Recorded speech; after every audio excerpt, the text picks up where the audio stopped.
Hello les amis, j'espère que vous allez bien et bienvenue dans cette nouvelle vidéo. Aujourd'hui, ce sera un book haul. Il me semblait que le dernier book haul que je vous avais fait, c'était il y a tout juste un mois. Et puis là, j'ai de nouveau plein de livres à vous présenter. Donc tout ce que je peux vous dire, c'est installez-vous confortablement, prenez une boisson fraîche pour vous accompagner. Car j'ai presque 30 livres à vous présenter. Donc comme d'habitude, il y a des réceptions de service presse, des livres trop en boîte à livres, des achats, etc.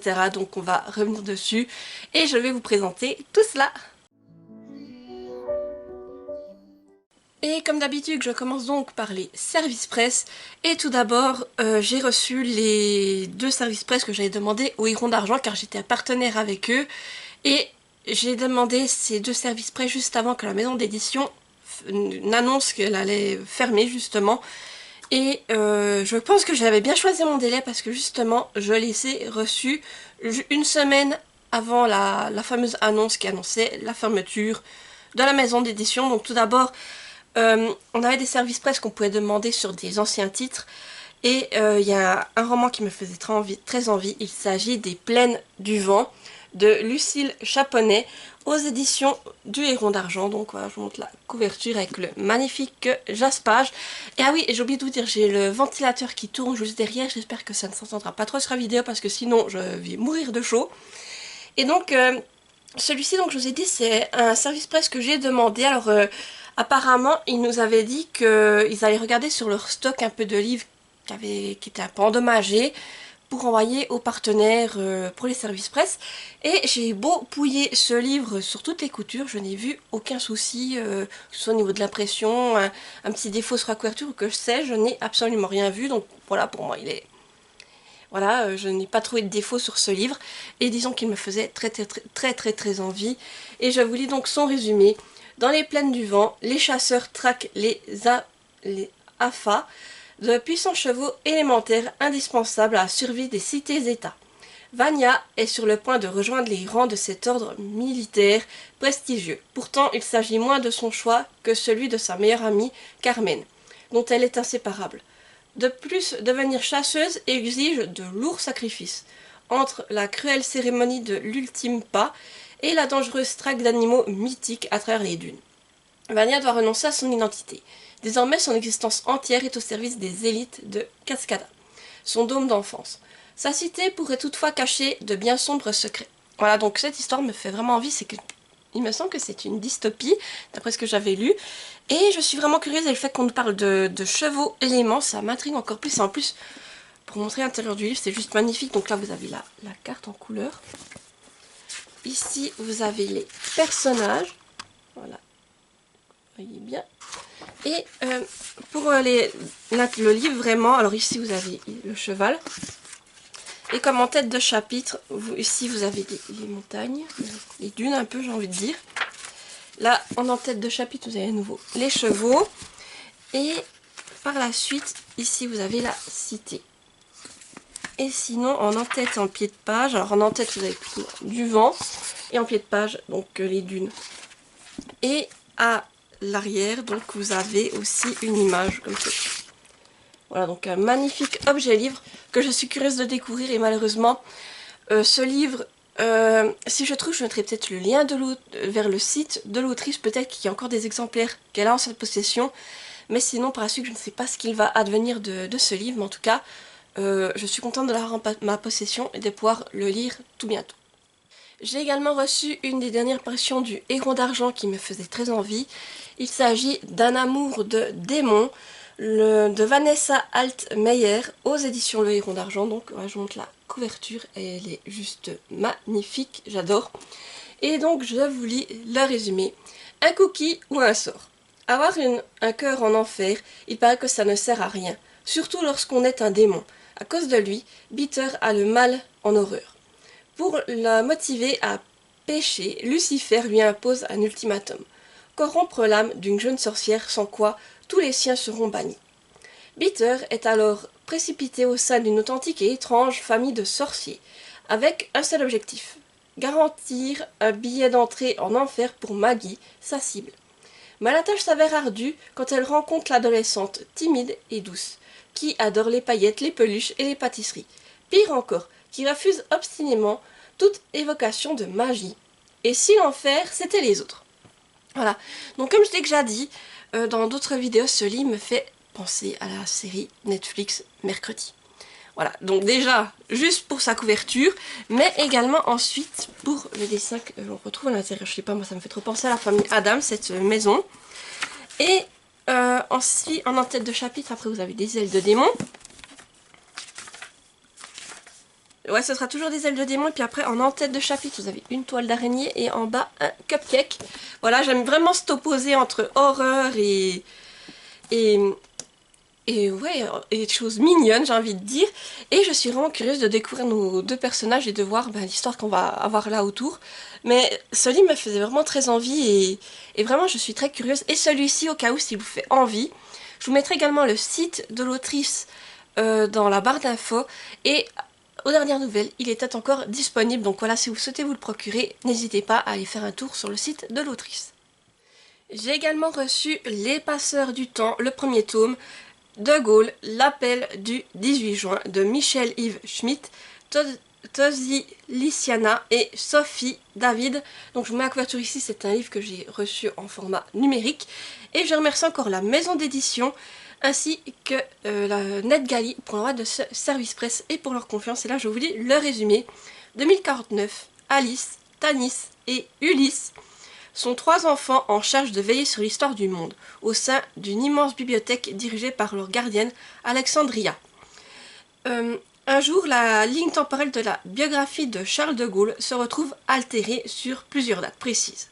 En juin 1940, si Charles de Gaulle ne lance pas l'appel du 18 juin, depuis Londres, la résistance française ne se formera pas. Et l'histoire prendra un tournant catastrophique. L'Allemagne nazie étendra sa domination sur toute l'Europe. Les enfants doivent donc voyager dans la France de 1940, puis jusqu'à Londres pour retrouver un général de Gaulle entre exaltation et désespoir. Ils devront user de courage, de ruse et d'intelligence pour établir le fil du temps. Voilà donc une histoire qui reprend, on va dire, l'histoire d'un personnage historique et où on va voir nos jeunes protagonistes essayer de rétablir le cours du temps. Donc c'est une BD que j'ai déjà lue. Vous verrez mon avis passer dans mon point lecture du mois de juillet, qu'il faut encore que je tourne parce que j'ai du retard au niveau des points lecture, mais il va arriver par la suite. Et voilà, mais c'était une BD sympathique et j'ai bien aimé le principe de venir aider un personnage historique, on va dire. Et c'est vrai que pour le personnage Charles de Gaulle, je ne savais pas beaucoup de choses à son sujet, notamment je ne savais pas qu'il y avait eu ce fameux appel. Et là, j'ai quand même appris pas mal d'éléments à son sujet. J'ai également reçu le 4e livre pour le prix des lecteurs PKJ 2026. Donc il s'agit de L'Héritière, le tome 1, Échec au roi d'Emily Wieberley et Austin Sigmund Broca aux éditions PKJ. Voilà, je monte la couverture et je vous lis le résumé. Je remercie encore les éditions PKJ pour l'envoi de ce livre et aussi de m'avoir sélectionné pour faire partie des jurys du prix des lecteurs PKJ de cette année. Déshéritée par son père richissime qui s'apprête à se remarier, Olivia Owens n'a plus qu'un objectif, reprendre ce qui lui a été volé. Le jour de la luxueuse cérémonie, elle donne le coup d'envoi d'une opération minutieusement préparée. Infiltrer la demeure familiale, contourner un dispositif de sécurité redoutable, atteindre un coffre-fort réputé inviolable. Son équipe: une hackeuse brillante, un pâtissier capable de cacher du matériel dans une pièce montée, un acteur talentueux et un ancien professeur, avancent dans l'ombre. Mais un invité inattendu, son ex-petit ami au flair trop aiguisé, pourrait réduire ce plan à néant. Ce soir, chaque geste compte. Voilà. Le roi doit tomber et l'héritière joue sa liberté autant que sa vengeance. Donc voilà, là c'était un livre, quand je l'ai reçu, je me suis dit chouette, ça va changer un peu de toutes les romances qu'on a reçues jusqu'à présent, parce que le premier livre était plus dans une ambiance fantastique, là c'était plus dans mon style à moi, et après on est tombé plus tôt sur des romances, et c'est vrai que... Alors voilà, je les ai lus, mais c'est pas vraiment mon style de prédilection, et là quand j'ai vu celui-ci, je me suis dit ah chouette, et je l'ai lu entre temps, donc là pareil, vous le verrez passer dans mon point lecture du mois de juillet quand il sera tourné. Et j'ai aussi reçu le dernier livre du prix des lecteurs PKJ. Il s'agit donc de Nobody in Particular de Sophie Gonzalez aux éditions PKJ. Voilà, je montre la couverture. Et là, pareil, alors je me suis dit, quand je l'ai vu, je me suis dit, bon, encore une romance, mais une romance FF. Et c'est vrai que de souvenir, je ne me rappelle pas avoir lu un livre avec une romance FF qui était vraiment la romance principale. J'en ai lu où c'est que justement on avait des personnages qui étaient plus... Mais la romance était plus tirée en arrière, elle ne faisait pas vraiment partie de l'histoire principale. Alors là, je me suis dit, bon ben, pourquoi pas, ce sera l'occasion de découvrir une romance FF. Et donc, je vous lis le résumé. Je veux que les choses soient simples. Ça, je ne pourrai jamais te l'offrir. Rosemary, princesse héritière du royaume du Henland, sait qu'elle n'a plus le droit à l'erreur. À la suite d'un scandale, elle a perdu la confiance de son peuple. Désormais et à jamais, ses devoirs de future souveraine passeront avant ses propres désirs. Chacun de ses gestes est surveillé, chaque émotion réprimée. Elle se doit être irréprochable, quoi qu'il lui en coûte. Mais l'arrivée de Dani, une élève boursière aussi brillante que drôle, au pensionnat ultra chic où Rose étudie, vient tout compliquer. L'équilibre fragile qu'elle s'efforce de préserver vacille. Céder à la tentation pourrait tout faire basculer. Une chose est sûre, si la réputation de Rose venait encore à être entachée, le palais interviendrait sans se soucier du prix à payer pour L2. Voilà. Donc, je vous avoue après qu'aussi, en ayant lu le résumé, l'ambiance pensionnat de filles, je pense que je vais beaucoup apprécier. Ou plutôt, j'ai beaucoup apprécié car je l'ai lu. Et pareil, vous verrez mon avis dans mon point lecture du mois de juillet. Mais en tout cas, sachez juste que ce livre a été une bonne surprise. J'ai également reçu La Tour des Dragons, Le Protecteur, le tome 8 de Florian André en auto-édition. Je mets ma couverture ici car je l'ai en format numérique. Et je remercie encore l'auteur pour sa confiance et pour l'envoi de ce service presse. Et donc, juste pour vous faire un résumé du tome 1, mais très brièvement, on va dire que on a découvert un passage qui permet d'accéder à un autre monde. Ce monde se nomme Elysium. Là-bas, on y vit comme au Moyen-Âge, sauf que en plus de nous, là-bas, ils ont la magie. Donc, comme le portail s'est ouvert en France, on va décider de former des espions pour justement les envoyer à Elysium pour enquêter et apprendre la magie. Robert fait partie de ces espions et il va être le premier à intégrer la Tour des Dragons, donc l'école de magie d'Elysium. Et on va le suivre au fil du temps. Donc là, vous vous en doutez, on est sur un tome 8, donc il s'est passé pas mal d'éléments pour Robert. Et donc, on va continuer à le suivre après ses études à la Tour des Dragons. Et comment vous dire que je suis toujours autant prise dans cet univers et que, étant donné la fin du tome 7, je suis curieuse de découvrir ce tome 8. J'ai également reçu le 4e tome d'Agje aux 1000 visages, ceux qui paient, d'Aquilegia Nox et Léo Sigran. Donc je vous montre la couverture, ils sont aux éditions PVH et donc en fait la vraie couverture est juste là derrière. Voilà, je trouve magnifique le dragon. Et donc je remercie encore la maison d'édition pour sa confiance et pour l'envoi de ce service presse. Et donc ici, pour vous faire juste un résumé du premier tome, on suit Agje, qui est un changelin, donc il peut prendre la forme qu'il veut, être un homme, une femme, voilà. Et Agje, c'est un voleur, un assassin, sauf qu'on va dire qu'à un moment donné, son passé va le rattraper. Et qu'il va donc devoir essayer de changer de vie, et ensuite, on va dire qu'il va arriver une quête qu'il va devoir réaliser, donc voilà tout ce que je peux vous dire. Donc c'est vrai que le tome 3 se terminait à un moment assez fort, d'après mes souvenirs, parce que je vous avoue que c'est vrai que ça fait quelques temps que je l'ai lu, et ça commence déjà à s'effacer dans ma mémoire, mais je me souviens que la dernière scène c'était quelque chose d'assez intense, et que justement je suis curieuse de découvrir la suite et voir cette fois ce qu'il va arriver à Agje. Donc là on est sur une lecture qui est assez courte, elle fait...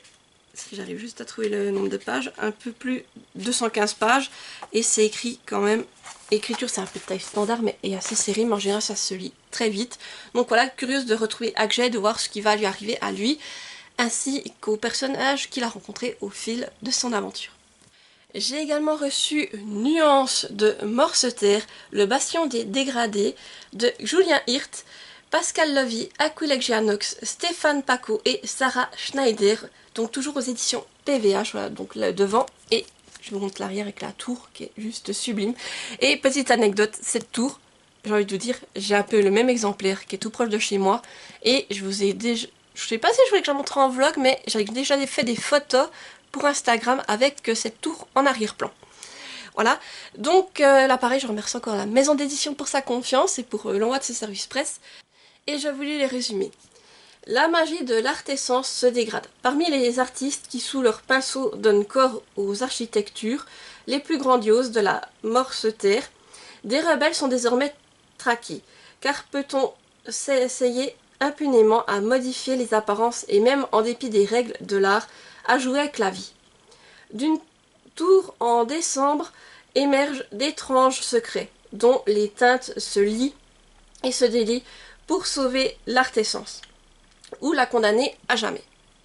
Voilà, donc là il s'agit d'un beau petit bébé, comme vous pouvez le voir. Il fait combien celui-là? Attendez, je vois qu'on a aussi des illustrations à l'intérieur, donc il fait plus de 480 pages. Et là, pareil, je suis curieuse de découvrir ce livre entièrement écrit par des auteurs suisses. Certains, je les connais déjà, donc je suis ravie de retrouver leurs plumes. D'autres, ce sera une découverte. Donc voilà, vraiment curieuse de voir ce que cela va donner dans cette histoire de fantasy. J'ai également reçu Le Murmure du Dragon de Sarah Mensinga aux éditions Jungle. Je vous mets également en couverture ici car je l'ai reçu en format numérique. Et donc, cette BD m'a tout de suite fait envie par sa couverture. Et le fait d'avoir une histoire avec des dragons en BD, je me suis dit que ça pourrait être intéressant, donc voilà pourquoi je l'ai demandé. Et je remercie encore donc la maison d'édition et NetGalley pour l'envoi de ce service presse et pour leur confiance toujours. Et donc, je vous lis le résumé. Alice est une grande rêveuse. Elle adore raconter des histoires invraisemblables et elle est absolument obsédée par les dragons. Malheureusement, les fées qui remettent des œufs de dragon à quelques élus semblent avoir oublié. Or qu'elle erre dans les bois, elle trouve un vieux dragon nommé Pierre à Feu et se lie secrètement d'amitié avec lui. Lorsque ce dernier tombe soudainement malade, Alice n'hésite pas à tout faire pour sauver son ami. Et tant pis, si elle n'est pas une apparentée. Voilà donc le résumé. Et je peux vous dire que oui, effectivement, ça me faisait très envie. Cette BD, je l'ai lue entre-temps. Ça a été une très très belle découverte. Donc je vous en parlerai tout bientôt dans un point lecture. Mais là, j'ai un doute si c'est sur le point lecture de juillet ou d'août. Mais vous le verrez passer, en tout cas, dans un de mes prochains points lecture. Et comment vous dire, c'est une BD, si vous avez l'occasion, n'hésitez pas à la lire car vraiment, elle vaut le détour. J'ai aussi reçu Les Phénix de Paris, le tome 1, Gabin, de Paolo Voto, Carbone, CC Mia et Maureen Kazuli aux éditions Jungle. Je vous mets la couverture ici également car c'est une BD en format numérique. Et comme d'habitude, je remercie la maison d'édition et NetGalley pour notre service presse. Et donc ici, je vous lis le résumé. Dans un Paris qui s'apprête à accueillir l'exposition universelle, Gabin, un gamin des rues, survit tant bien que mal dans un des gangs de Montmartre, les loups de la butte. Avec ses compagnons d'infortune, Gabin tente de ramener chaque jour de quoi satisfaire Hector, leur violent tortionnaire. Un jour, avec l'aide de Violette, il dérobe l'amour d'un jeune bourgeois, qui n'est autre que le fils de Gustave Eiffel. Une rencontre qui va changer leur vie et les faire plonger au cœur du chantier de la Dame de Fer. Donc là, pareil, ce qui m'a intéressé, c'est déjà ce côté historique, sous format BD, et surtout de revenir à l'époque de la construction de la Tour Eiffel. Je me suis dit que ça pouvait être vraiment très intéressant selon comme c'était amené, et je suis vraiment très curieuse de découvrir cette BD, donc celle-là n'est pas encore lue, mais le sera tout bientôt, ça je peux vous le garantir. Et j'ai également reçu Andromeda de Jacopo Paliaga et Elle Bruni aux éditions Jungle. Je vous mets ma couverture ici. Et donc là pareil, j'ai trouvé la couverture du livre magnifique, plutôt de la BD magnifique. Et j'ai craqué et je remercie encore la maison d'édition ainsi que NetGalley pour l'envoi de ce service presse. Et donc je vous lis le résumé. À Exil, Sophie, une adolescente sans histoire, s'ennuie ferme. Il faut dire qu'elle n'est pas aidée avec une mère qui croit aux extraterrestres. Et pire, qui lit des livres sur le sujet. Et bien sûr, dans son lycée, tout le monde est au courant, la honte. Alors quand un jour, le mystérieux Andromeda débarque dans sa vie, c'est toutes les certitudes de Sophie qui volent en éclats. En aidant cet être descendu des étoiles, ce sont les sentiments les plus vertigineux qui s'éveillent en elle. Donc je pense qu'on va être sur une romance avec un monsieur qui vient de l'espace et notre protagoniste. Donc je me dis, selon comme c'est réalisé, ça peut être intéressant. Et j'ai envie de vous dire déjà, l'effet... les illustrations de la couverture me donnent très envie, donc j'ai hâte de voir ce que ça va donner à l'intérieur de la BD. Donc en tout cas, j'ai très hâte de la découvrir et de vous en reparler par la suite. J'ai également reçu Le Secret d'Engie, donc le premier tome, Pouvoir magique de Célia Ibanez et Matab aux éditions Hello Éditions. Voilà, je vous montre la couverture qui est juste sublime. Et franchement, j'aime beaucoup les écrits de Célia Ibanez. Et puis ce livre, même si c'est du jeunesse, me faisait très envie déjà pour sa couverture et les illustrations qui sont représentées. Et je me suis dit que quand on me parle de Poire Magique, ça m'intéresse. Donc j'étais curieuse de voir comment est-ce qu'elle avait adapté cette nouvelle histoire jeunesse. Et je vous lis le résumé. Saurais-tu garder un secret? Ce matin, Engji est dans tous ses états. Des ailes blanches ont poussé dans son dos. Et ses cheveux, ils sont devenus violets. Sa mère lui révèle alors un grand secret, quelques instants avant d'être soudainement kidnappée sous les yeux d'Engji. Aidée de Maël, le nouveau de sa classe qui l'a conduit à son repère secret, la fillette échappe à des tueurs et découvre tout un monde d'enfants mystérieux aux pouvoirs magiques incroyables. Mais peut-elle vraiment leur faire confiance? Voilà. Donc là en plus ce qui est intéressant c'est que ce livre en fait vous avez la version audio avec, donc vous pouvez également l'écouter. Et l'autrice m'a dit qu'il y aurait également des jeux interactifs qui seront disponibles normalement à la fin du mois. Donc pareil, je pense que ça peut être une très bonne lecture pour de jeunes lecteurs. Et voilà, maintenant, je vais tester tout ça et je vous en reparlerai. Mais en tout cas, déjà, juste le livre, j'ai envie de vous dire, il fait très envie. Et les illustrations à l'intérieur, donc là, vous voyez, vous avez les personnages, je trouve que c'est vraiment très bien réalisé. Et juste que je vous montre peut-être, voilà, et là vous avez, chaque fois vous aurez le texte et les illustrations, c'est juste magnifique. Et en tout cas j'ai hâte de le lire, en plus je pense que ce sera lu assez rapidement, car il fait combien? Oui, j'ai des pages. Oui, il fait un peu plus, je pense un peu moins de 80 pages, donc je pense que ça va être lu rapidement. Mais en tout cas je suis très curieuse et comment vous dire, le style de dessin me donne déjà très envie de le découvrir. Et après ben, je vais vous dire ce que ça donne en l'écoutant aussi, et au niveau des jeux interactifs également. Et le dernier service presse que j'ai reçu, il s'agit du manoir de Castelcat sur le tome 4, La Tour des Nacres, d'Alain T. Puységur, aux éditions Scrinéo. Je vous mets également en couverture ici car je l'ai en format numérique. Et je remercie encore la maison d'édition ainsi que NetGalley pour votre service presse. Et comment vous dire, j'avais hâte que ce dernier tome sorte. Pour faire juste un bref résumé, on va dire que nous sommes sur un... Voilà, pour vous donner un exemple, pensez à Poudlard, mais une école en version école de magie pour chat. Voilà, déjà pour moi ça suffit pour m'attirer. Et là on va suivre Kovan qui est un jeune chat qui a toujours rêvé d'intégrer le manoir de Castelcat, justement pour y étudier la magie. Sauf qu'on va dire que Kovan a certaines particularités que vous découvrirez pendant la lecture. Et on va le suivre dans ses aventures au manoir de Castelcat. Voilà tout ce que j'ai à vous dire.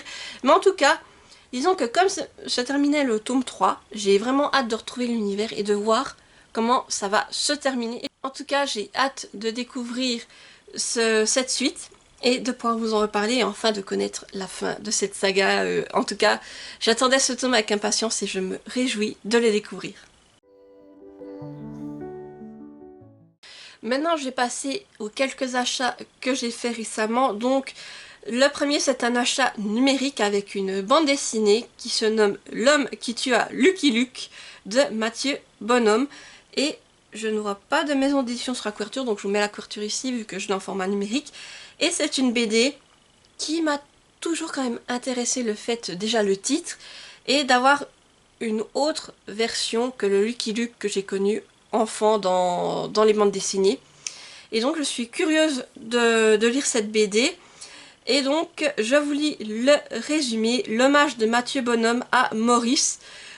Par une nuit orageuse, Lucky Luke arrive dans la bourgade boueuse de Froggytown. Comme dans de nombreuses villes de l'Ouest, une poignée d'hommes y poursuit le rêve fou de trouver de l'or. Luke souhaite y faire une halte rapide, mais il ne peut refuser l'aide qui lui est demandée. Retrouver l'or dérobé aux pauvres mineurs du coin la semaine précédente. Avec l'aide de Doc Wednesday, je vais y arriver à le dire. Hein. Lucky Luke mène une enquête dangereuse car il est confronté à une fratrie impitoyable qui fait sa loi à Froggytown, les bonnes. Voilà. Donc curieuse et puis surtout curieuse de savoir si ce qui est dit dans le titre va se réaliser dans la BD ou si c'est juste voilà, pour attirer l'œil, mais voilà, curieuse de découvrir cette adaptation de Lucky Luke. Je me suis également procuré en numérique le 3e tome d'Alia, chasseuse de fantômes, Le jardin de Mélinore, de Bruno Varro aux éditions Jungle. Je vous mets ma couverture ici donc. Et pour vous faire juste un bref résumé du tome 1, Alia, suite au décès de son grand-père, elle va déménager. Et dans sa nouvelle maison, elle va découvrir un passage qui lui permet d'accéder à un monde avec de la magie et des fantômes. Voilà tout ce que je peux vous dire. Et c'est vrai que pour le moment, je crois que j'ai lu que le tome 1. Je me suis dit que j'ai envie de me procurer petit à petit les suites pour justement après les enchaîner et voir ce qui va arriver à Alia et aux autres protagonistes. Et là, pour le moment, je vois que la saga compte 4 tomes, mais qu'apparemment, elle n'est pas terminée. Donc voilà, comme ça, je me procure gentiment les tomes pour continuer en numérique. Et mon seul achat en format papier, en fait, que je vous explique, au départ, c'était pas prévu que je me le prenne tout de suite, mais lorsque la maison d'édition Le Héron d'Argent a annoncé sa fermeture, il y a un livre que je voulais à tout prix me procurer, c'est Le baiser de la fiancée de Stéphanie Scrobala. Il était plus disponible sur le site du Héron d'Argent, l'autrice n'en avait plus d'exemplaires en stock, et j'ai donc cherché un peu à gauche à droite des librairies ou des sites sur lesquels il est encore disponible, et sur la FNAC, il est encore noté comme en stock, et je me suis dit bon bah je le prends là, mais il fallait que j'atteigne un certain prix pour justement ne pas avoir de frais de port. Et du coup, pour combler tout ça, bien, j'ai pris le livre que je vais vous présenter en plus. Sauf qu'entre temps, la FNAC m'a appris que le fameux livre pour lequel j'avais passé la commande n'était plus en stock chez eux. Donc j'ai encore essayé de me le procurer sur un autre site et là, rebelote. Donc voilà, maintenant j'attends de voir la décision que va prendre l'autrice concernant ce titre, en espérant pouvoir me le reprocurer par la suite, car il me faisait vraiment très envie. Et donc le livre que j'avais pris pour accompagner, c'est aussi un livre qui me fait très envie, que je me serais procuré plus tard, pour le coup, mais il s'agit des Mystères d'Everson, donc le premier tome, la suivante, de Victor Dixon aux éditions Robert Laffont. Voilà, donc la couverture que je trouve magnifique avec ses fleurs et ce portail en doré en fait. Et donc je vous lis le résumé. Maudits soient ceux qui poussent les grilles d'Everson. Birdie Baker, étudiante sans le sou, tombe sur une offre d'emploi de suivante pour une vieille dame habitant l'état du Rhode Island. En plein janvier, elle débarque à Everson, presqu'île au charme suranné où semble régner un printemps perpétuel. C'est le fief des Rossmore, très puissant et très secrète dynastie de la Old Money américaine. Mais Birdie n'a sans doute pas seulement été recrutée pour servir de demoiselle de compagnie. Elle pourrait devenir la suivante sur la liste. Dernière d'une longue lignée de jeunes femmes attirées au manoir comme des papillons dans une plante carnivore. En répondant à la petite annonce, a-t-elle signé son arrêt de mort. Voilà, donc là pareil, cette saga de Victor Dixon, elle est sortie en rien de temps, donc je crois qu'en 3 mois on avait les 4 tomes de la saga. Et comme vous le savez, j'adore tout ce qui est de Victor Dixon, notamment j'ai adoré Agence Perdido, et là pareil, cette saga, j'avais envie de la découvrir, et donc voilà, au moins j'ai eu le premier tome, et j'ai hâte de me lancer, mais je pense déjà que je vais terminer les Agents Perdido, et également me procurer les 3 autres tomes de la saga avant de me lancer, mais sachez qu'elle me fait très envie, et que déjà ça me fait un tome en ma possession. Désolée, la luminosité a changé, le soleil a fait revenu, donc j'ai dû aller fermer les stores pour pas que le chaud rentre à l'intérieur. Et donc j'ai allumé la lumière pour pas qu'il fasse trop sombre. Et donc là, je voulais encore enchaîner avec les achats de livres d'occasion que j'ai fait récemment. Donc en fait, la bibliothèque de ma ville, à chaque période avant les vacances d'été, ils font un grand tri de livres qu'ils proposent en fait à la vente, et vous pouvez aller voir du coup tout ce qu'ils débarrassent et vous prenez ce que vous voulez, et après vous faites un don en fonction de ce que vous voulez donner à la bibliothèque, et en fait cet argent sert pour acheter de nouveaux livres pour la bibliothèque. Donc là j'ai trouvé 2 livres du coup à la bibliothèque. Le tout premier, c'est Titanic, l'instinct de survie de Bernard Marc aux éditions Flammarion. Donc pour vous montrer ici, voilà, vous voyez très bien le Titanic qui est en train de couler avec les canaux qui sont en train d'évacuer, et derrière vous avez le fameux iceberg. Voilà, donc je vais vous lire le résumé depuis Livre Addict, parce qu'en fait il n'y a pas de résumé sur le livre, en tout cas j'en ai pas trouvé. Donc je vous lis tout ça. 3 enfants se rencontrent à bord du plus grand et du plus beau paquebot du monde. Ils sont émerveillés. Le matin du 15 avril 1912, à 2h20, le Titanic sombre dans les eaux glacées de l'Atlantique Nord, plus de 2 heures après avoir heurté un iceberg. Le premier SOS de l'histoire est lancé dans la nuit noire et terrifiante. Voilà. Donc l'idée déjà qu'on nous parle d'enfance m'a fait penser à Titanic, la nuit qui changea tout de Peggy Woodville, que j'ai lu il y a quelques temps et que j'avais vraiment adoré.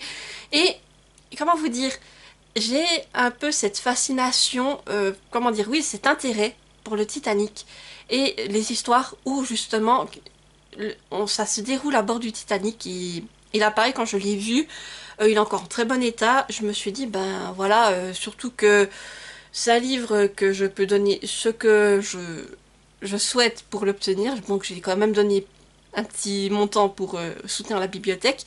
Mais c'est un livre que j'ai pu récupérer et qui me faisait envie. Et en plus, j'en avais jamais entendu parler, donc je me suis dit, ben, pourquoi pas. Et en plus, ça reste quand même pour, je crois, du jeunesse, hein, comme c'est fait. Et là, on est sur un livre qui fait plus de 430 pages.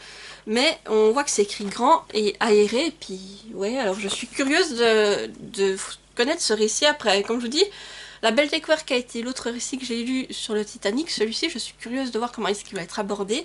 Et comment est-ce que... Voilà, qu'est-ce qui va arriver à ces fameux enfants qu'on mentionne dans le résumé. Donc voilà, très curieuse. Et là, je pense que ce serait une lecture plutôt pour l'hiver, car c'est vrai que quand je pense au Titanic, ben, je pense à l'iceberg. Et le fait que justement que ben, les gens ont dû évacuer dans une eau qui n'était pas très chaude. Donc voilà pourquoi je me le garderais plutôt pour l'hiver. Pourquoi pas, voire peut-être le printemps si on veut vraiment le lire à la période du naufrage. Mais voilà, à voir quand j'arriverai à me le caser. Mais en tout cas, voilà, c'est une découverte. C'est un livre dont je n'avais jamais entendu parler et que j'ai eu la bonne surprise de trouver dans les livres vendus de la bibliothèque. Et l'autre livre, c'est un roman que je pensais me procurer par la suite et que j'ai eu la chance de découvrir dans les bacs de livres que la bibliothèque débarrassait, je vais réussir à parler. Il s'agit d'un Nicolas Vanier avec L'école buissonnière, donc apparemment c'est le roman du film. Voilà, il y a aussi un film, d'après ce que je vois. Et est-ce qu'il y a l'éditeur ou est-ce qu'il est caché, pareil? C'est aux éditions Hachette Roman, voilà. Voilà donc la couverture. Mais il me semble que le film a exactement la même jaquette. Je suis pas sûre, hein, mais il me semble que ça me dit quelque chose. Et je vous lis le résumé. Sur le quai d'une gare de Sologne, Paul Karadec, 11 ans, regarde le train s'éloigner, le cœur serré. Nous sommes dans les années 1920. Paul vient d'être confié à une amie de sa famille qui, tout comme ce pays sauvage d'étangs et de forêts, est pour lui une parfaite inconnue. Heureusement, Paul fait bientôt la connaissance de Totoche, un braconnier haut en couleur. Peu à peu, l'homme et l'enfant s'apprivoisent et le braconnier enseigne aux petits Parisiens tous les secrets de la forêt. Tous sauf un. Voilà, donc je pense que ça va être une histoire touchante. J'ai envie de vous dire, des Nicolas Vanier, j'ai envie d'en découvrir après avoir lu justement le livre avec le livre Donne-moi des ailes, tout simplement, qui a été un gros coup de cœur. J'ai envie de découvrir d'autres romans de Nicolas Vanier, et là d'avoir plus le 3 à la bibliothèque, je me suis dit, ben pourquoi pas. Et en plus, je trouve c'est un livre qui fait, alors attendez, juste que je retrouve le nombre de pages, s'il y en a. Ah non, là c'est un lexique. Tac. Et il n'y a pas... Ah si, qui fait environ plus de 325 pages. Et c'est écrit quand même assez grand, assez aéré aussi. Je pense que c'est pour du jeunesse. Et ce que j'aime bien, c'est la manière dont vous voyez la mise en page. On a des bordures. Et là, on a une truite. En fait, je trouve que c'est très bien fait. Et en pied de page aussi, des fois là, vous avez des plumes. En pied de page, c'est un champignon. Donc je trouve que le livre a l'air vraiment sympathique. Et quand on parle de forêt, moi j'ai envie plutôt de le lire en automne. Parce que la forêt en automne, c'est là qu'elle est... que j'aime beaucoup la forêt avec les feuilles qui tombent, c'est que toutes ces couleurs automnales. Et donc je me dis mais pourquoi pas pour l'automne et voilà, ce sera l'occasion de découvrir un nouveau livre de Nicolas Vanier. Et pour la dernière partie de cette vidéo, je vais vous montrer mes trouvailles de boîte à livres. Et disons qu'il y en a eu pas mal, j'ai été chanceuse ces derniers temps, voilà, au niveau des boîtes à livres. Et le tout premier livre que j'ai à vous présenter, vraiment j'hallucinais, j'ai trouvé un livre encore sous blister dans une boîte à livres. Et en plus c'est un récit historique que je me suis dit, ben pourquoi pas aller. Il s'agit de La Dame du Fleuve de Wendy Wallace et c'est donc aux éditions France Loisirs. Et comme vous pouvez le voir, il est encore sous blister, donc j'espère que vous verrez bien qu'il n'y aura pas trop de reflets. Et disons que d'abord, je l'ai pris, je me suis dit, voilà, lis déjà, voir si ça peut t'intéresser. Et il y a un élément dans le résumé où je me suis dit, bon, c'est pas négociable, tu l'embarques. Et donc je vous lis tout ça. En 1882, une jeune femme débarque en Égypte. Un voyage fascinant et terriblement dangereux. Pour soigner son asthme, Harriet, passionnée d'égyptologie, convainc sa mère, Louisa, de l'emmener à Alexandrie. Yael, sa tante, vieille fille bigote, sera du voyage. Au cours de la traversée, Harriet rencontre un peintre au charme troublant, Sohan. Cet homme et sa mère va-t-elle découvrir son d'anciennes connaissances. Alors pourquoi Louisa semble-t-elle le fuir? Quel lien obscur les unit? Arrivée à Alexandrie, Harriet est envoûtée par les lieux. Mais dans ce pays intense où la révolte gronde, le sombre passé de Louisa risque de bouleverser la vie de la jeune fille. Donc voilà, on est à la fois, je pense, sur des secrets de famille, mais également sur un récit se déroulant en Égypte, et donc voilà, je pouvais que craquer du coup. Et en plus là, il est sous blister, il est comme neuf, donc vraiment, j'hallucinais en découvrant un livre comme ça, dans une boîte à livres, mais bon, pourquoi pas. Et du coup, j'enlèverai seulement son blister lorsque je commencerai ma lecture. Et voilà, vraiment très curieuse d'avoir une histoire, un récit historique se déroulant en Égypte. J'ai aussi trouvé 35 kilos d'espoir d'Anna Gavalda aux éditions Bayard Jeunesse. Voilà, je montre la couverture.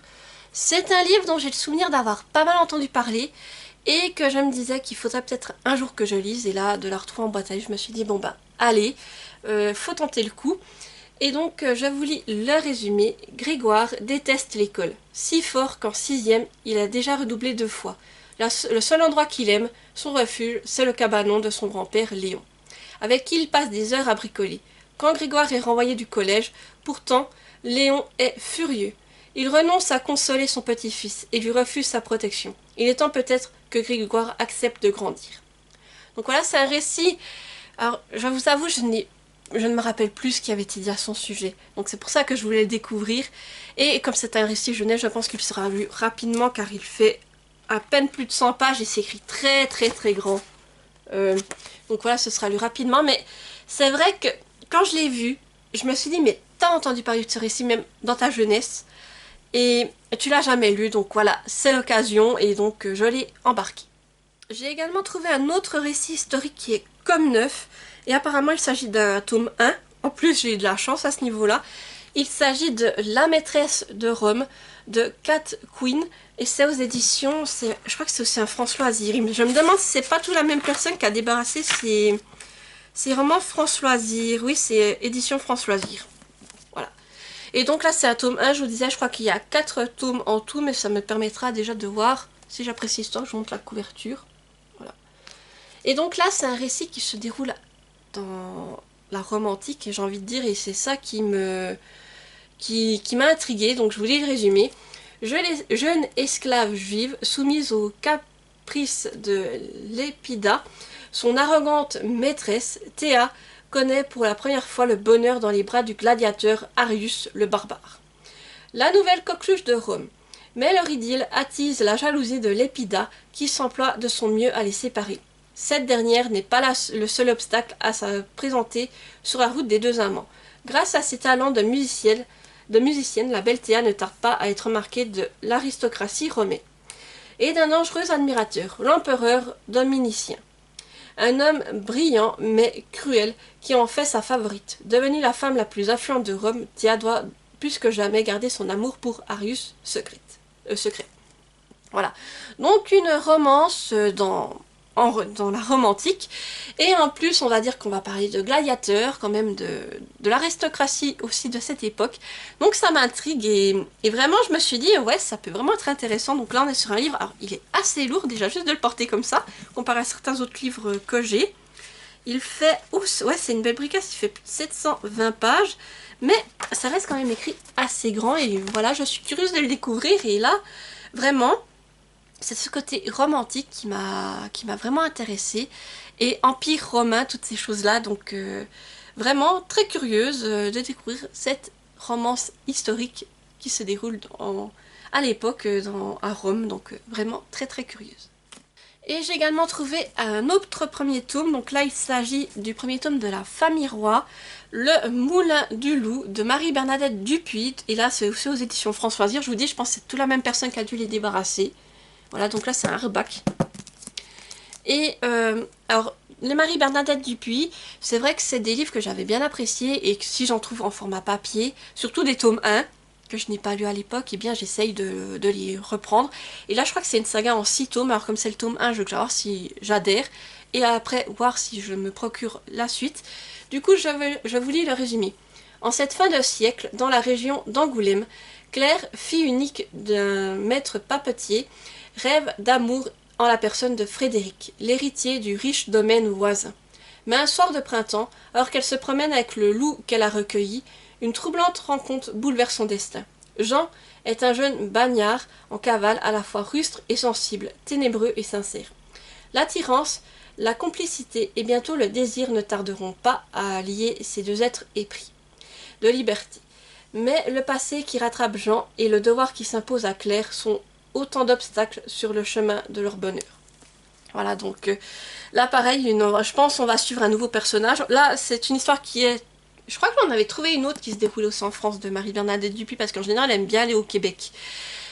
Donc là c'est un autre livre qui se déroule en France. Et vraiment curieuse de découvrir l'histoire de ces personnages, de voir justement si ça me plaît et si je continue cette saga familiale ou pas. Mais voilà, pour le coup, étant donné que je l'ai trouvé en boîte à livres et qu'il a l'air quand même en assez bon état, ça aurait été dommage de ne pas le prendre. Là aussi c'est un beau bébé, il fait plus de 760 pages, mais ça reste quand même écrit assez grand. Donc voilà, à voir quand je pourrai le sortir de ma pile à lire. Et dans une autre boîte à livres, j'ai également trouvé un roman de Franck Tillier. Il s'agit d'Angor. Donc apparemment c'est le tome 4 de la saga Franck Charcot et Lucie Henbel avec ses inspecteurs. Après j'ai demandé à mon amie Louise, qui en a lu pas mal des Franck Tillier. Elle m'a dit que c'est pas indispensable de les lire dans l'ordre ceux-là. Mais c'est mieux de les lire dans l'ordre si on veut vraiment avoir l'histoire des inspecteurs. Mais sinon voilà, c'est possible de lire dans le désordre. Et du coup j'ai trouvé celui-ci qui me faisait envie, et disons que contrairement au Bernard Minier, ceux concernant le lieutenant Martin Servaz, j'ai envie de les lire dans l'ordre ceux-là, mais ceux-ci, vraiment je n'en ressens pas le besoin. Donc voilà, là j'ai le tome 4. Et donc oui, c'est de Franck Tillier, et c'est aux éditions Pocket. Voilà, je vous montre la couverture déjà, juste la couverture, je l'ai vue, je me suis dit waouh. Et après j'ai lu le résumé, je me suis dit mais bon, allez, prends-le, c'est un Franck Tillier, tu es en train de les découvrir petit à petit. Tout ce que tu as lu jusqu'à présent, c'est des bonnes découvertes, donc voilà, prends-le. Et donc, voici le résumé. D'où vient ce cauchemar qui la hante depuis sa grève du cœur? Camille, gendarme à Villeneuve d'Ascq, voit chaque nuit une femme enfermée l'appeler au secours. Un rêve aussi réel qu'un souvenir. Elle n'a dès lors qu'une obsession: retrouver l'identité de son donneur. À une centaine de kilomètres de là, Charcot et Henbel n'ont guère le temps de pouponner leurs jumeaux. Une femme victime d'une longue séquestration, les yeux presque blancs, dépourvus d'iris, a été découverte sous un arbre. Et leur enquête prend un tournant plus curieux encore lorsque Franck comprend qu'à chaque nouvelle piste, il est devancé par une jeune femme gendarme dans le Nord. Voilà. Donc une enquête qui, je pense, risque d'être assez frissonnante. Donc là on est sur un livre qui fait aussi une belle briquage, plus de 630 pages. Et là, c'est écrit quand même assez petit, assez serré. Donc, à voir comment ça passera au niveau de l'écriture. Sinon, j'essaierai de me le prendre en numérique pour que ce soit plus agréable pour mes yeux, pour lire. Mais voilà, je suis curieuse et du coup, je l'ai embarqué. Et ça fera un nouveau Franck Tillier dans ma pile à lire. Ma mère est également passée par une boîte à livres la semaine dernière. Et elle m'a envoyé une photo en me demandant si j'avais ce livre. Et je lui ai répondu que non. Donc, elle me l'a rapporté. Donc, il s'agit d'un nouveau tome d'Alice, donc Alice et les contrebandiers de Caroline Quinn, aux éditions Hachette dans la collection Bibliothèque Verte. Voilà, je vous montre la couverture. Et donc c'est pas vraiment un résumé en fait, je vous lis un extrait plutôt du livre. As-tu retrouvé ta balle? Demande Marion. Non, mais quelque chose qui ressemble à un coffre à bijoux. Alice, tu es vraiment née sous une bonne étoile. Tu perds une balle de golf et tu découvres un trésor. Ce coffret contient entre autres merveilles, un bijou de grande valeur que la police recherche. Mais quel est le lien qui unit Bartes Cole, un prétentieux joueur de golf, à une bande internationale de contrebandiers? Pourquoi Margaret Judson, cette jeune fille si douce que Barthes Cole semble connaître a-t-elle mystérieusement disparu après l'incendie de son manoir. Alice va devoir mener de front une délicate enquête et une difficile partie de golf. Voilà donc une nouvelle lecture d'Alice, et celui-ci vraiment ne me dit rien du tout, donc même dans ma jeunesse je n'ai pas dû le lire, donc il fait un peu plus de 180 pages et puis voilà, ça reste écrit. Alors celui-là il est écrit assez petit je trouve, mais il y a des illustrations, donc voilà. Un nouveau tome d'Alice donc qui va s'ajouter également à ma pile à lire. Et ce week-end, j'ai fait 2 boîtes à livres et en tout j'ai trouvé 5 livres, donc c'est les 5 derniers livres que j'ai à vous présenter. Donc dans la première boîte à livres, j'ai fait de très belles trouvailles, franchement les livres sont comme neufs. Et pour certains, je pense que c'est la même personne qui a dû les mettre également dans la boîte à livres. Et c'est des livres alors que j'avais un dessus déjà en version numérique, mais comme là je les retrouve en papier, eh bien je les prends en papier. Et l'autre, je ne l'avais pas, si mes souvenirs sont bons. Donc, c'est 2 livres déjà de la même autrice. Il s'agit de Marie Vareille. Donc, le premier que j'ai trouvé, c'est Ainsi gèlent les bulles de savon de Marie Vareille aux éditions Charleston Poche. Voilà, je vous montre la couverture. Et celui-là, je l'avais en format numérique. Donc là, pour le coup, je les reprends en papier. Et je ne l'avais pas encore lu jusque là. Donc, je vous lis le résumé. Certains choix nous définissent à tout jamais. Celui-ci en fait partie. À partir d'aujourd'hui, je peux bien écrire la 9e symphonie, sauver le monde d'une 3e guerre mondiale ou inventer le vaccin contre le sida. On ne retiendra de moi que cet acte innommable. Puisses-tu un jour me pardonner. De Paris au volcan ensoleillé d'Indonésie en passant par un petit campus américain à la frontière canadienne, de vibrants portraits de femmes au destin entrecroisé se dessinent. Quels secrets les unit? Quelle est leur véritable histoire? Voilà donc pour ce résumé. Donc là, c'est vrai que celui-ci, je me rappelais plus trop du tout du résumé pour le coup. Et ça m'étonne, mais voilà. Donc ce serait, je pense, une lecture intéressante. Et là, on est sur un livre qui fait plus de 370 pages. Alors il est écrit, c'est assez petit, mais aéré. Donc voilà. Et c'est vrai que Marie Vareille, c'est une autrice que j'ai plusieurs livres. Alors j'en ai lu un.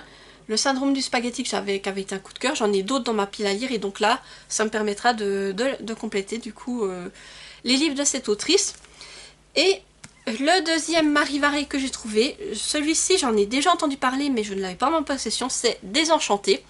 Et là c'est aux éditions Le Livre de Poche, voilà, on monte la couverture. Et je vous lis le résumé.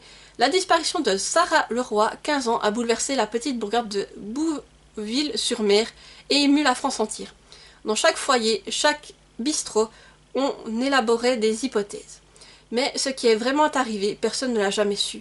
20 ans plus tôt, Fanny revient sur les lieux de ce drame qui a marqué sa jeunesse. Et c'est tout un passé qui ressurgit, car l'histoire de Sarah Leroy, c'est aussi un peu la sienne. Une histoire qui a l'odeur du chlore de la piscine municipale et des premiers slows, sur les vieux tubes des années 1990. Des serments d'amitié et surtout des plus lourds secrets. Avec finesse et un vrai sentiment du suspense, Marie Vareille met à nu les rouages de l'amitié féminine dans un roman d'apprentissage captivant et rempli d'émotions. Donc voilà, ici, curieuse de le découvrir, celui-ci il fait plus de 360 pages, il s'est aussi écrit assez petit, mais voilà, ça reste du Marie Vareille et je suis curieuse de découvrir ses autres romans, surtout que j'en ai encore d'autres dans ma pile à lire, mais voilà, étant donné que je les ai trouvés en boîte à livres, j'ai sauté sur l'occasion. Et l'autre livre que j'ai trouvé en boîte à livres, c'est une lecture assez récente et je pense qu'elle est comme neuve, la personne a dû la lire une fois, voire j'ai des doutes, parce que vu l'état du livre, il n'a pas l'air d'avoir été lu. Il s'agit de La fille au père de Sidonie Bonnec aux éditions Livre de Poche. Et comme vous pouvez le voir, c'est une lecture récente parce qu'il fait partie du prix des lecteurs 2026 pour le livre de poche du coup. Voilà, je vous montre la couverture, il faudra que j'enlève l'autocollant, apparemment il s'enlève. Et celui-ci, voilà, alors, je me rappelle que je l'ai vu passer quelques fois sur Booktube ou Instagram. Et que ça a été des bons retours, donc je me suis dit pourquoi pas le prendre, surtout que là il est en boîte à livres. Et je vous lis le résumé. Quand l'immense grille noire de Eden Grove s'ouvre sur ses 5 manoirs, ses voitures de luxe et son parc savamment entretenu, Emilou, lycéenne bretonne d'origine modeste, embauchée comme fille au père, a l'impression d'entrer au paradis. Mais son quotidien vacille rapidement. Linge sale qui ne cesse de s'accumuler, pleurs nocturnes, rêves effroyables, prières murmurées à travers les cloisons, Sans oublier cette maladie qui touche l'aîné des enfants et dont personne ne parle. Emilou, coupée du monde, est entourée dans un piège... est entrée dans un piège monstrueux. Pourquoi elle? Comment s'échapper? S'inspirant de son expérience, Sidonie Monek développe une intrigue où derrière les faux semblants d'une famille idéale se cache la folie la plus noire. Voilà donc, alors, La fille au père, j'ai envie de dire, j'ai lu le résumé, ça me peut faire penser sur certains points à la femme de ménage un petit peu. Et je me suis dit, mais pourquoi pas le prendre? Et apparemment, l'autrice serait française. Ah oui. Oui, donc c'est une autrice française, donc ça je ne le savais pas. Et du coup, ben, curieuse de découvrir aussi ce thriller, je pense. Hein. Et donc, c'est une lecture qui fait un peu plus de 340 pages. Et là, alors c'est écrit un peu plus grand que les autres, voilà. Et voilà, après ce que j'en ai entendu, étant donné qu'il était en boîte à livres, ben, je l'ai embarqué. Et les deux derniers livres, je les ai trouvés dans la dernière boîte à livres. Donc pour commencer, il y a un livre, c'est un auteur aussi que j'aime découvrir au fur et à mesure. Et dès que je trouve des livres, de ces livres justement, je les embarque.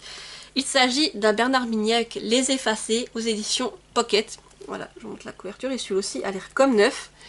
Et donc, le résumé, en Galice, un tueur kidnappe des femmes qui se lèvent tôt pour aller travailler, des invisibles, des effacés. À Madrid, un autre assassin s'en prend à des milliardaires et laisse sur les murs de leur résidence ce message « Tuons les riches ». Deux tueurs, deux mondes, et le spectre d'un embrasement général, d'une confrontation de classes interdites, inédites et explosives. Les enjeux qui se déchaînent peu à peu à...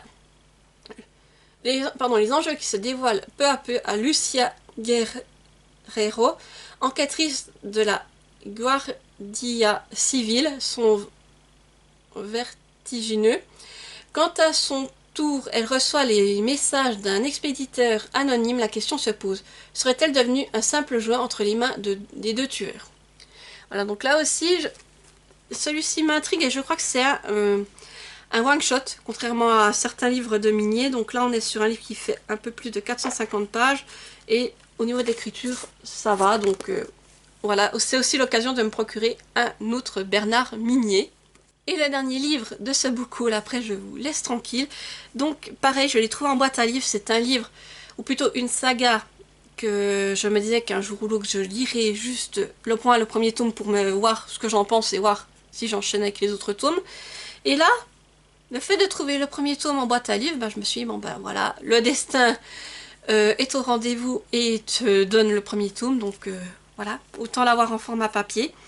Et il s'agit donc du premier tome de L'Épouvanteur, donc L'Apprenti Épouvanteur de Joseph Delaney aux éditions Bayard Jeunesse.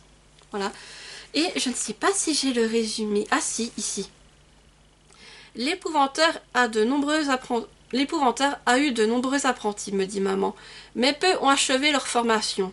Et ceux qui sont parvenus sont loin d'être à la hauteur. Ils sont fragiles, veules et lâches. Ils se font payer fort cher de bien maigre service. Il ne reste que toi, mon fils. Tu es notre dernière chance, notre dernier espoir. Il faut que quelqu'un le fasse. Il faut que quelqu'un se dresse contre les forces obscures. Tu es le seul qui en soit capable. Thomas Ward, le septième fils d'un septième fils, devient l'apprenti de l'épouvanteur du comté. Son maître est très exigeant. Thomas doit apprendre à tenir les spectres à distance, à entraver les gobelins, à empêcher les sorcières de nuire. Cependant, il libère involontairement Mère Malkin, la sorcière la plus maléfique qui soit, et l'horreur commence. Voilà, donc c'est vrai que l'apprenti épouvanteur, j'en ai beaucoup entendu parler. Pareil quand j'étais jeune, c'était une saga qui avait pas mal de succès. Je ne me suis jamais lancée à l'époque et je me dis que là, bah, c'est l'occasion. Alors je ne sais pas exactement combien il y a de tomes, je crois que c'est une saga assez conséquente. Mais ça me permettra déjà de voir ce que ça donne au niveau de l'univers et de voir si j'ai envie de la continuer. Donc là, on est sur un livre qui fait un peu plus de 270 pages. Et c'est écrit quand même assez grand. Et il me semble que d'après les retours que j'ai en tête, c'est une saga qui est aussi assez spooky pour le coup. Donc curieuse à découvrir et je pense que ça peut être une bonne lecture en période d'Halloween. Donc voilà. Et voilà, j'étais vraiment surprise de découvrir ce tome en boîte à livres. Mais pour le coup, ça me permettra de découvrir la saga. Et voilà, donc j'arrive au bout de ce book haul. Je vous avoue que Je sens que j'ai beaucoup parlé. J'espère qu'il n'aura pas été trop long, qu'il vous aura permis de découvrir de nouvelles lectures. N'hésitez pas à me dire en commentaire si certains de ces livres vous tentent, ou si vous les avez déjà lus, peut-être que vous me donnerez envie de les lire encore plus rapidement. Et si vous êtes trop timide pour laisser un commentaire, vous pouvez me mettre un emoji. Donc là, étant donné le nombre de livres que je vous ai présentés, vous pouvez mettre la pile de livres. Vous pouvez également me mettre, je pioche un club de golf pour le tome d'Alice. Qu'est-ce que vous pouvez me mettre? Si vous trouvez une bulle de savon, voilà une bulle d'eau, pour ainsi gèle les bulles de savon. Et le dernier, je réfléchis, je regarde ce que j'ai sous la main surtout. Un arbre pour celui-ci. Voilà. Et comme d'habitude, n'hésitez pas à laisser un petit pouce en l'air pour soutenir la vidéo, activer la petite cloche pour ne pas rater celles qui vont suivre, et à vous abonner car ça fait toujours plaisir et ça permet à d'autres personnes de découvrir la chaîne. Et sur ce, je vous dis à mercredi prochain pour une nouvelle vidéo et portez-vous bien. Bye bye!